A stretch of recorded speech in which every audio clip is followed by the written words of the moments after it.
ชายคนนี้ซื้อเท้าร้อนฆาตกรรมพ่อแท้ๆของตัวเอง เหตุเกิดอยู่ที่บ้านหนองเหล่าหลุมเมืองเหล่างามแขวงสารวันเรื่องนี้ก็เกิดผ่านมาได้ประมาณทิศปลายแล้วได้นี่ฆาตกรก็ได้หนีไปยังจับตัวยังบ่ทันได้ตำรวจก็ยังตามตัวอยู่ยังจับบ่ทันได้เถื่อพี่น้องเอ้ยระวังเด้ออยู่แถวบ้านใกล้เฮือนเคียงแถวนั้นหรือว่าออกไปหาอยู่หากินนะไปให้ไปสวนให้ระมัดระวังเด้ทางที่ดีแท้ก็บ่ฟ้าวออกไปเถื่อยันผู้ชายคนนี้ยันไปหาลี่อยู่ตามป่าตามดงตามเถียงให้เถียงนาแถวนั้นนะโอ้เว้าแล้วก็ย้านฆาตกรรมพ่อตัวเองเสียชีวิตไปแล้วยังบ่พอเลยยังแยกอวัยวะสิ้นส่วนหัวของพ่อ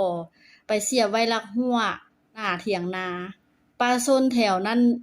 เขาเข้าไปเห็นแต่ร่างพ่อแต่ว่าบ่เห็นส่วนหัวไทบ้านก็พากันตกใจเห็นส่วนหัวมาโยงไว้ลักหัวไทบ้านก็บ่ฮู้ว่าเป็นย้อนสาเหตุหยังจึงว่าไปทำร้ายพ่อได้ลงคอปานนั้นมีแต่พากันคิดสงสัยว่าชายคนนี้แม่นติดยาเสพติดแฮงเกิดมีการคุ้มคลั่งขึ้นมาอยากให้พ่อบ่ว่าส่งข้าวหิวข้าวหรือว่าแนวใดหรือว่าพ่อบ่ซื้อยามาให้เสพบ่จึงว่าไปทำร้ายพ่อจนเสียชีวิตย้อนและอีกอย่างหนึ่งก็สิแม่นเป็นภาพหลอนบ่หรือว่าแนวใดหลอนยาบ่เป็นพ่อเป็นผีเป็นสร้างไปแล้วคิดว่าสิมาทำร้ายตัวเองบ่จึงว่าไปลงมือมีแต่คนติดยาแนวนี้นี่มีแต่สงสัยแนวเดียวและเป็นภาพหลอนยาส่วนหลายมักเป็นแนวนั้น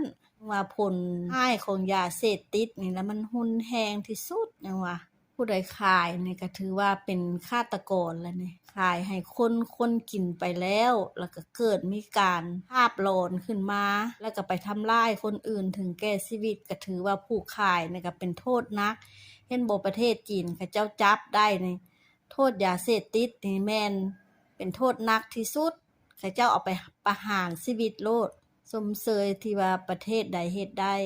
ย้านแท้ๆได้ยาบ้ายาเสพติดนี่ผู้ใดเสพยานี่โอ้ยข่อยหลีกแท้ๆเลยบ่อยากไปคบค้าสมาคมนำบ่อยากให้ย่างฮอดเข้าเรือนซะติย้านมันสิมาทำร้ายเฮานะนี่ก็เคยได้ยิน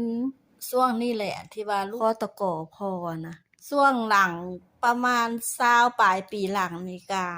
เกิดอยู่แขวงขมวนท่าแขกอันนี้ก็ลูกคตกพ่อลูกติดยาบ้าแล้วนอนอยู่ในห้องแล้วพ่อแล้วเข้าไปหาลูกจับผ้ามาใส่เลยพ่อก็เสียชีวิตลูกชายก็ได้ไปติดคุกเท่าทุกมื้อนี่ก็จักได้ออกหรือบ่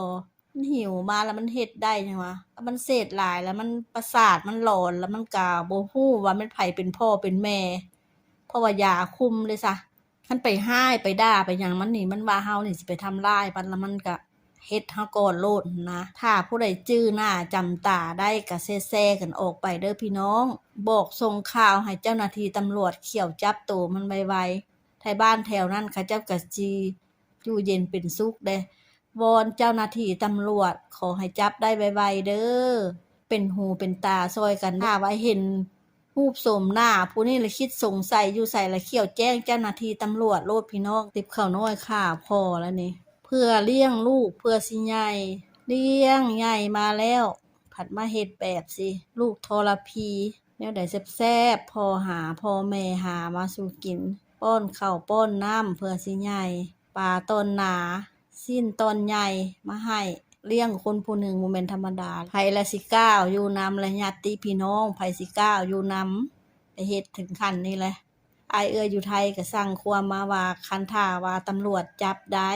ก็ให้ประหารเลยโลดว่าซั่นเด้สิแม่นความเขาหั้นแหละไผสิกล้าไปอยู่นำล่ะบัดนี้มันบ่สิแม่นไผสิกล้าเลี้ยงล่ะบัดนี้ไผก็ย้านคือกันล่ะบัดนี้นะ